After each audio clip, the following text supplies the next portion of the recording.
What's up, everybody? This is JP Panther back with another late night video, and this video is about Suicide Squad 2 or the reboot or whatever you want to call it. So pretty much today's video is about the Suicide Squad, and it's kind of breaking news right now. It's on Twitter, Instagram, and really blowing up on the social media side. So James Gunn on Twitter, he posted. Let me show you. He posted. Let me see. Give me 1 second. He posted the cast for Suicide Squad. Let me show you guys see it. Sure. Yeah, see, he posted the cast for the Suicide Squad, and again, it's a long cast. You know, it's a whole long list, and I don't want to just read every single one of them because a lot of the actresses and actors I don't really know. But they're bringing back Viola Davis, Margot Robbie.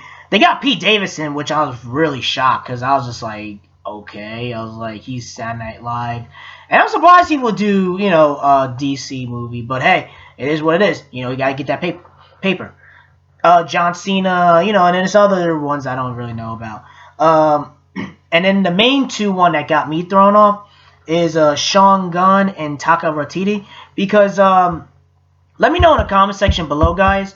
But I thought if you're, because both Sean Gunn and Taika Waititi, they work for Marvel, when it comes to the Marvel movies. And I thought, like, the cause or the contract is that if you work with Marvel, you can't go to Warner Brothers in DC. But I guess, like, Feige either has to sign off of it, or they're just like, nah, we gotta get this paper, we gotta get this check. You're taking too long to do our movies, so we gotta get this paper and income from another studio. And I guess that's how it is in the industry. Again, I'm not in Hollywood and things like that. I'm just a YouTuber, so I guess it's different. I guess you can just switch to DC and Marvel anytime you want. Because the thing is with James Gunn, is that I'm trying to remember. The thing with James Gunn is that he got fired from Disney and Marvel. He got caught with the tweets and things like that. And again, I'm not gonna get into all that. But the thing is, he got fired. And Warner Brothers, as soon as he got fired, they took him and put him in the Suicide Squad. And a lot of people don't realize is that Suicide Squad was their answer to Guardians of the Galaxy. What I mean by that is that was supposed to be like their dark, grounded, Earth-type version, comic book version against Guardians of the Galaxy. And, David Ayer and Warner Brothers and DC, they just...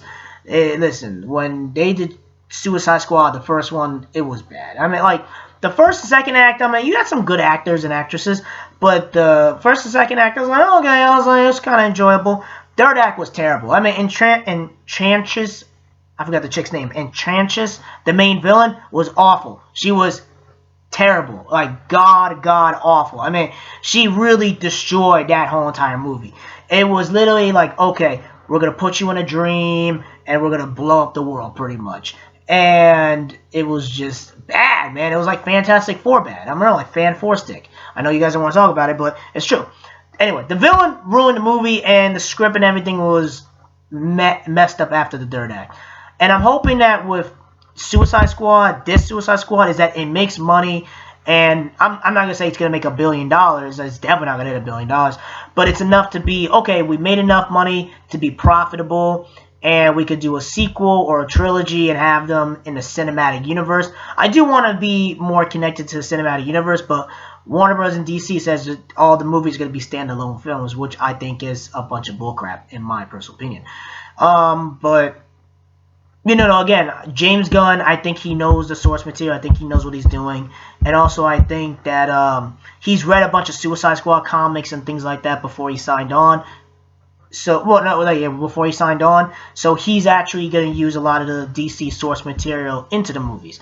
Like, is he going to use the DC Rebirth, the New 52, or he's going to use the one from the early 2000s, or he's going to use the one in like the 90s with the Suicide Squad. And again, the Suicide Squad are pretty cool, dope characters. The problem is that Warner Brothers and DC, they effed them up too much. And you had too many corporate executives and CEOs and top corporate people interfering when it comes to these movies. And a lot of these movies are made by a counselor and things like that. And like, You know, I mean, it's a bunch of investors and shareholders, so they just see the comic book movie properties as a guaranteed cash grab. That's all they see. They don't really care about the materials and things like that. But James Gunn is a comic book fan, so I have faith that he'll get it right if they let him do it. And now, if they're just cutting and chopping and mixing it in, blah, blah, blah, then I feel like the movie could be a disaster. But if they letting him do his own creative freedom with it, I think Suicide Squad could be a dope movie. And I think all the DC fans could be satisfied. I think a lot of people would be satisfied. And after this, I think like James Gunn, is that after he does Suicide Squad, he has to go back to Marvel to do Guardians 3 whenever they do that. I think that's like in Phase 5. And I think Phase 5, starts in like 2022. So again, he's still got a long time to do Guardian Galaxy 3 whenever they release it. I mean, it'll be like 6 or 7 years later that you do Guardians 3. So again, I think I'm a little tired, but I think Suicide Squad could be a dope movie. I really want DC to have a W, and I do want them to beat. Again, I don't know if they're gonna beat Marvel. I'll be honest with you. I'm letting a lot of DC fans know is that I don't think they're beating Marvel. The problem is Marvel had 11 years and 23 movies. And now they're going more of a diverse representation type of lineup. So not only are they have that big MCU brand platform, they're also trying to get all these other different groups and minorities where their brand is even more powerful and stronger than DC.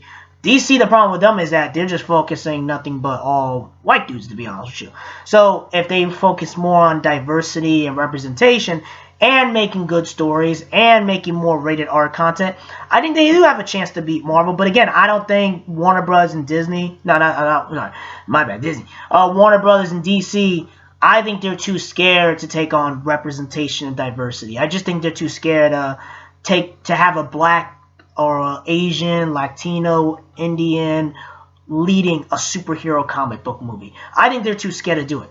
I think they're okay with it in the comic books and like the DC animated movies, but when it comes to like the live action movies, when you're putting like 100, 200, 300 million dollar movie budgets, I think they're too scared to take that type of risk. And I really want DC to, get their crap together. And I do want, Birds of Prey, Wonder Woman, all these other movies do well. The problem with the DC movies is that they're not connected, and people feel like they can skip out on a movie like Suicide Squad. That's really it, guys. Let me know what you think. I'm a little tired right now. It's like 1 o'clock right now. Around 1 o'clock. I'm kind of exhausted. So let me know what you guys think. Let me know in the comment section. Rate, like the video, subscribe. Peace. Have a great night. And I'm about to hit the Z's.